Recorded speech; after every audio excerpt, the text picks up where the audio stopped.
अस्सलामुअलैकुम दोस्तों, आज मैं आपके लिए लाई हूँ एक मज़ेदार सी रेसिपी जो कि बहुत ही कम वक्त में बन जाती है। और जो आज हमने ये सालन बनाया है, ना तो हमने इसमें दाल का इस्तेमाल किया है और ना ही कोई सब्ज़ी हमने यूज़ की है और ना ही गोश्त। तो बिना दाल सब्ज़ी गोश्त के आज हम ये रेसिपी बनाने वाले हैं। अगर आप भी वही रूटीन की पुरानी रेसिपीज़ खा खा के बोर हो चुके हैं, तो आप ये नए तरीके से आप ये रेसिपी बनाकर देखिएगा। इंशाअल्लाह ताला आप सबको बहुत पसंद आएगी। तो चलिए हम रेसिपी देख लेते हैं। तो यहाँ पर इसको बनाने के लिए सबसे पहले एक बाउल में मैंने 1 कप बेसन ले लिया है, अजवाइन ली है, 1 चौथाई चम्मच नमक थोड़ा-सा लिया है हस्ब ज़रूरत, और साथ में मैंने आधा चम्मच कुटी हुई लाल मिर्च ली है, आधा चम्मच पिसा हुआ ज़ीरा, आधा चम्मच धनिया पाउडर।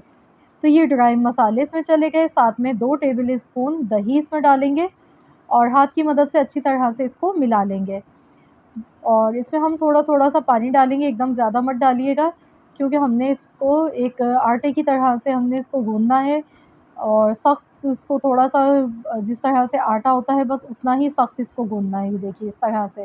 तो ये डो हमने तैयार कर ली है और बेसन है ये चिपकता है बहुत ज़्यादा हाथों पर, तो इस तरह से ये तैयार हमने कर लिया है इसको। तो रेस्ट देंगे इसे 10 मिनट के लिए। तो यहाँ पर 10 मिनट हो चुके हैं, तो अब हाथों पर पानी लगाएँगे थोड़ा-सा और इस तरह से छोटे-छोटे से इसके पोर्शन लेंगे और हाथों से इस तरह से इसको हम बनाते जाएँगे, ये देखिए। इस तरह से पतले-पतले से बनाते जाएँगे ये। इस तरह से पहले ये सारे बना के हम रख लेते हैं। तो इस तरह से पतले-पतले से ही आपने भी इसको बनाना है, इस तरह की शेप देनी है, ओवल शेप इसको। बहुत ही कम वक़्त में और बिना किसी मेहनत के झटपट ये 15 मिनट में बन जाती है ये रेसिपी। तो यहाँ देखिए ये सारे हमने तैयार करके रख लिए हैं, तो चलिए अब हम इनको फ्राई करेंगे। तो फ्राई करने के लिए मैंने ऑयल गरम होने के लिए रख दिया है, तो चलिए हम इनको फ्राई कर लेते हैं। तो एक वक़्त में जितने आएँगे उतने हम फ्राई कर लेंगे। मैंने आधा कप ऑयल लिया है और इनको गोल्डन कलर आने तक अच्छी तरह से फ्राई कर लेते हैं। और जो इसका आटा है वो बहुत ज़्यादा हार्ड मत गूँधिएगा। जैसे नॉर्मल हम चपाती बनाने के लिए आटा तैयार करते हैं, वैसा ही आपने गूँधना है, वरना ये फिर फ्राई होने के बाद काफ़ी ज़्यादा सख्त हो जाते हैं।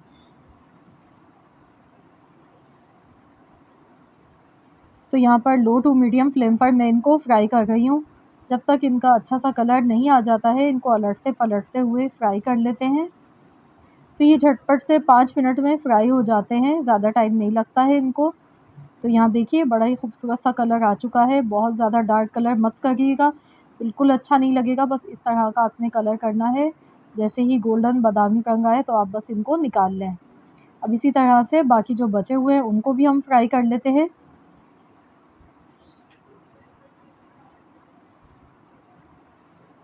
तो यहाँ पर देखिए मैंने सभी फ्राई कर लिए हैं, तो चलिए अब हम इसका मसाला तैयार कर लेते हैं। तो यहाँ पर मैंने एक मीडियम साइज़ की प्याज़ ली है और साथ में मैंने 5 से 6 हरी मिर्चें ले ली हैं छोटी वाली, और 2 टेबल स्पून के करीब इसमें पानी डाला है, बहुत कम पानी डाला है ताकि प्याज़ और मिर्चें जो हैं वो आसानी से पिस जाएँ। तो इसका हमने पेस्ट बना लिया है। अब यहाँ पर जो बचा हुआ ऑयल है, इसमें हम डालेंगे 1 चौथाई चम्मच राई दाना, आधा चम्मच साबुत ज़ीरा डालेंगे। तो इसको अच्छे से कड़कड़ा लेते हैं। इसके बाद हम इसमें जो प्याज़ और मिर्चों को पीस कर हमने पेस्ट बनाया है, वो ऐड कर देंगे। तो यहाँ पर कम पानी के साथ हमने बनाया, 2 चम्मच पानी का इस्तेमाल किया था। इससे ये होता है कि कम टाइम में प्याज़ जो है हमारी जल्दी से फ्राई हो जाएगी। तो यहाँ पर बस तेज़ आँच पर इसको फटाफट से हम फ्राई कर लेते हैं, जब तक इसका कलर चेंज नहीं हो जाता है। और साथ में खुशबू के लिए इसमें डालेंगे कड़ी पत्ता। तो ये अगर आपके पास है तो बहुत अच्छी बात है, ज़रूर डालिएगा, इससे फ्लेवर बहुत अच्छा आता है इसका। तो बस अब प्याज़ को फ्राई कर लेते हैं। तो यहाँ देखिए प्याज़ का जो कलर है वो चेंज होने लगा है, तो अब हम इसमें 1 चम्मच लहसुन का पेस्ट, 1 चम्मच अदरक का पेस्ट ये डालेंगे, अच्छी तरह से मिलाएँगे और मज़ीद इसे 2 से 3 मिनट तक ऐसे ही पकाएँगे।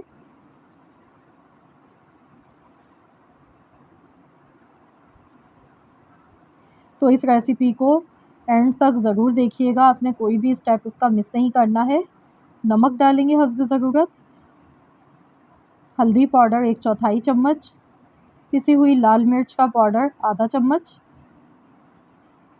पिसा हुआ धनिया पाउडर डालेंगे इसमें आधा चम्मच। तो ये मसाले इसमें चले गए। तो अच्छी तरह से मसालों को मिक्स करेंगे और अगर यहाँ पे ज़रूरत लगेगी तो इसमें थोड़ा-सा पानी डालकर मसाले को भून लेते हैं।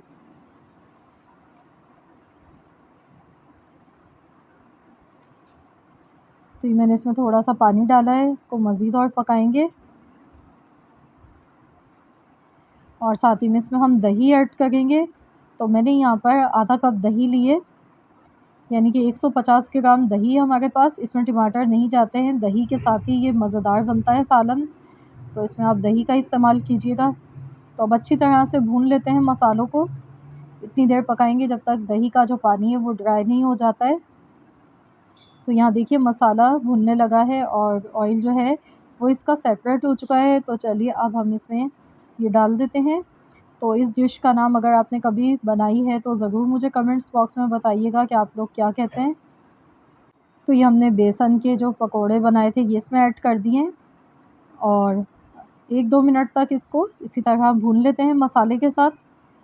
इसके बाद हम इसमें पानी डालेंगे हस्ब ज़रूरत। जितना आपको शोरबा चाहिए उसी हिसाब से आप डाल सकते हैं।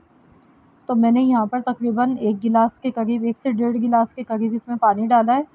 तो यहाँ मुझे ये पानी इसका थोड़ा-सा कम लग रहा है, तो मैं इसमें मज़ीद और थोड़ा-सा पानी डालूँगी।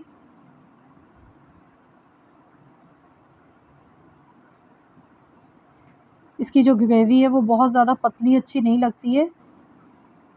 और अब हम इसमें ऊपर से खुशबू के लिए डालेंगे कसूरी मेथी, यानी कि ड्राई मेथी ऊपर से डालेंगे 1 चम्मच के करीब और साथ में आधा चम्मच पिसा हुआ गरम मसाला पाउडर डाल देंगे। तो चलिए इसे कवर कर देते हैं और 10 मिनट के लिए हल्की आंच पर इसको हम पकने देते हैं। 10 से 12 मिनट के लिए दम वाली आंच पर मैंने रख दिया है। तो चलिए देख लेते हैं। माशाल्लाह बहुत ही ज़बरदस्त इसकी खुशबू आ गई है जो हमने इसमें मसाले यूज़ किए हैं और दिखने में भी देखिए कितना यम्मी सा ये सालन लग रहा है। तो बस अब इसमें ऊपर से हरा धनिया गार्निश कर देते हैं और इसको डिश आउट कर लेते हैं। गैस का फ्लेम मैंने बंद कर दिया है। तो चलिए डिश आउट कर लेते हैं। तो देखिए माशाल्लाह बहुत ही मज़ेदार लाजवाब ये सालन बनके तैयार हुआ है। ऊपर से थोड़ी-सी इसमें कसूरी मेथी इस तरह से हम ऊपर से डालेंगे, इसका फ्लेवर बहुत ही अच्छा लगता है। तो लीजिए जनाब हमारा बहुत ही मज़ेदार सा ये सालन बनके तैयार हो चुका है, जो कि खाने में सुपर टेस्टी बना था, बहुत ही अच्छा। तो ज़रूर आप लोग भी बताइएगा आप सबको कैसी लगी है आज की हमारी ये रेसिपी। आई होप कि आप सबको ये रेसिपी ज़रूर पसंद आई होगी। रेसिपी अच्छी लगी है तो वीडियो को लाइक कीजिएगा। फ्रेंड्स एंड फैमिली मेम्बर्स के साथ ज़्यादा से ज़्यादा इस रेसिपी को शेयर कीजिएगा। चैनल पर नए हैं तो चैनल को सब्सक्राइब कर लीजिए।